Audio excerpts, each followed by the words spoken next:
Hello বন্ধুরা, আপনারা সবাই কেমন আছেন? দেখেন, আজকে আমাদের বাড়িতে পিঠা এবং দেশি মুরগির মাংস তৈরি হয়েছে। শীত মানেই পিঠার আমেজ। সবাই শীতের সময় পিঠা খেতে অনেক পছন্দ করে। এদিকে জোস্কার মাদল দুইজনে কলার পাতা নিয়ে বসছে ট্রেডিশনাল ওয়েতে। সাথে মুরগি মুরগিটা দেখেন মাদলের পিঠা নিয়ে গেছে। এদিকে বিড়ালটাও কত সুন্দর করে বসে আছে খাওয়ার জন্য। আর এদিকে আমাদের মামুনি তৌসিনী, সেও পিঠা খাচ্ছে। মৃদুল ভাত নিয়ে বসেছে কলার পাতায়। কি সুন্দর দৃশ্য।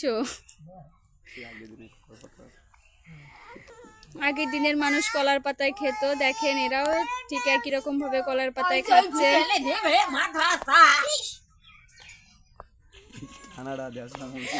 মাদল রানটা যেন বিড়ালে নিয়ে না যায়, দেখো। তো বন্ধুরা, এ পর্যন্ত ভালো থাকেন। মাদল আর জোস্কা খেয়ে পাল্লা দিচ্ছে, কে কার থেকে বেশি খেয়ে পারে আর আগে পারে। Thank you.